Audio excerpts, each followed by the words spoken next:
ሰላም ውድ የጄፊልም ተከታታዮች፣ ዛሬ ይዤላችሁ የመጣሁት በኢትዮጵያ ውስጥ ስሙ የማይታወቅበት ቤት የሌለውን በድንቅ የትወና ብቃቱ፣ በደግነቱ አልፎ አልፎ ደግሞ በኃይለኝነቱ የሚታወቀው ነገር ግን በህይወቱ እጅግ አስገራሚ ወንጀሎችና የፍርድ ቤት ክሶች ውስጥ ያለፈውን ተወዳጁ ሳልማን ኻንን እውነተኛ የህይወት ታሪክ ነው። ሳልማን ኻን በፊልሞቹ ላይ የምናውቀው ጀግና ብቻ ሳይሆን ከጀርባው ህይወቱን ያናወጡ በርካታ ልብ አንጠልጣይ ሚስጥሮች አሉት። እስከ ቪዲዮ መጨረሻ ድረስ አብራችሁን ቆዩ። ለቻናላችን አዲስ ከሆናችሁ ሰብስክራይብ ማድረጋችሁን እንዳትረሱ።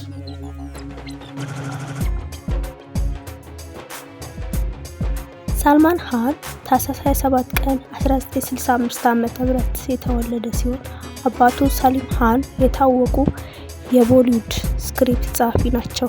ሳልማን ወደ ትወና ዓለም ውስጥ ከመግባቱ በፊት ዋናተኛ መሆን ይፈልግ የነበረ ሲሆን በህንድ አገር አቀፍ ውድድሮች ላይም ተሳትፏል። ነገር ግን በ1988 ዓ.ም ወደ ፊልሙ ዓለም የገባ ቢሆን ገና በሁለተኛ ፊልሙ መላው ህንድን በሮማንቲክ ትወናው ማርኳል።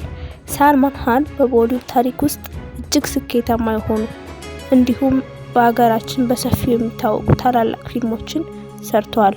ከነዚህ መሀል የተወሰኑትን ስንመለከት የመጀመሪያው मैंने प्यार किया የተባለው ፊልም ከ1989 ዓ.ም የተሰራ ሲሆን የሳልማን የመጀመሪያው የዋና ተዋናይነት ስራው ነው። ይህ ፊልም በወቅቱ የነበሩትን የገቢ ክብረ ወሰኖችን በሙሉ የሰበረና ሳልማንን በአንድ ጀንበር የቦሊውድ የልብ ትርታ ያደረገ ድንቅ ስራ ነው። በሁለተኛ ደረጃ ኩች ኩች होता है የተባለው ፊልም በ1998 ዓ.ም የተሰራ ሲሆን ከሻሩክና ከካጆል ጋር በጥምረት የሰራበት ፊልም ነው።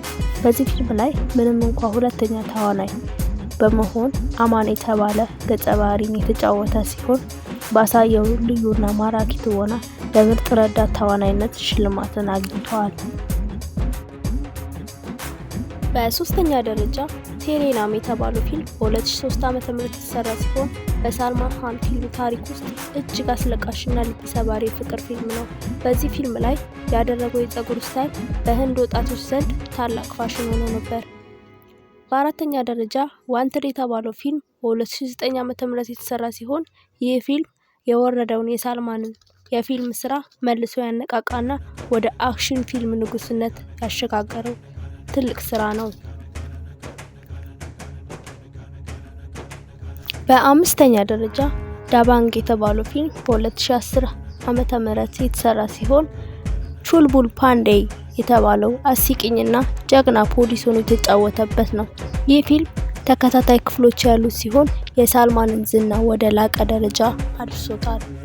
በስድስተኛ ደረጃ ባጂራንጊ ባይጃን የተባለው ፊልም በ2015 ዓ.ም የተሰራ ሲሆን አንዲት ዲዳ የፓኪስታን ሕፃን ልጅ ወደ ሀገሯ ለመመለስ የሚደክመውን የዋህ ሰው ሆኖ የሰራበት ነው።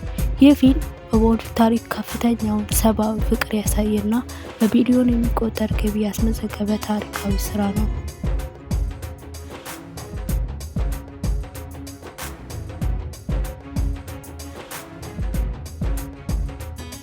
በተጨማሪም ሰላሚ ኢሽክ፣ ለንደን ድሪምስ፣ ቪር፣ ሲከንደር፣ ኮይኒኪ፣ ቦዲጋርድ የመሳሰሉትን ፊልሞች ሰርቷል።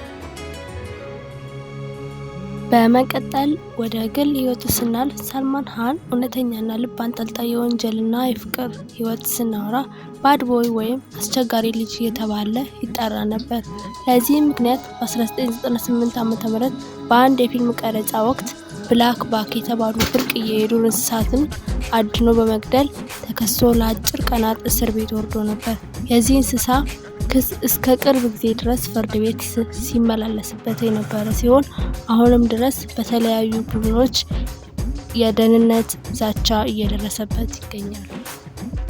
ከዚህም በላይ እጅግ አስፈሪ ክስተት የተፈጠረው በ2002 ዓ.ም ነው። ሳልማን ሌሊት መኪናውን በከፍተኛ ፍጥነት እየነዳ በሳንታ ክሩዝ መንገድ ላይ የተኙ የጎዳና ተዳዳሪዎችን በመግጨት የአንድ ሰው ህይወት ሲያልፍ 4 ሰዎች ከባድ ጉዳት ደርሶባቸዋል። ሳልማን ከመኪና ወርዶ አምልጧል በሚል ለ13 ዓመታት ያህል ፍርድ ቤት ሲከራከር የቆየ ሲሆን በ2015 ፍርድ ቤቱ የ5 ዓመት እስራት ቢበይንበትም በኋላ ግን በዋስትናና በማስረጃ እጥረት ነጻ ተብለዋል።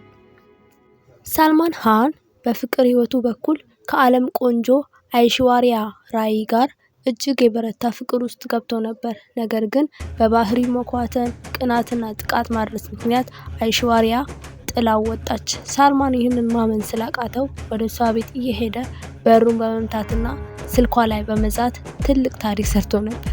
በዚህ እልህ ምክንያት ይሁን በሌላ ሳልማን ሃን አሁን እድሜው 60 ዓመት አካባቢ ቢሆንም ሳልማን ሃን እስካሁን ድረስ ትዳር ሳይመሰርት በብቸኝነት ይኖራል። ነገር ግን ፒንክ ሁማን የተባለ ድርጅት አቋቁሞ በሚሊዮን የሚቆጠሩ ምስኪኖችንና የታመሙ ህጻናትን በነጻ የሚያሳክም ሩህሩህ ሰው ነው። ውድ የጄፊልም ተመልካቾች ስለ ሳልማን ሃን እውነተኛ ህይወት ውጣ ውረድና ክሶች ያላችሁ አስተያየት ምንድነው? ከሰራው ፊልሞች ይበልጥ በልጅነታችሁ የምታውቁትና የሚመቻችሁ የቱ ነው? በሚቀጥለው ቪዲዮ ስለ የትኛው የቦሊውድ ኮከብ እንድሰራላችሁ ትፈልጋላችሁ? አስተያየታችሁን ኮሜንት ላይ ጻፉልኝ። ቪዲዮውን ከወደዳችሁት ላይክ እና ሼር ማድረጉን እንዳትረሱ። በሚቀጥለው ቪዲዮ እስክንገናኝ ድረስ ሰላም ሁኑልኝ።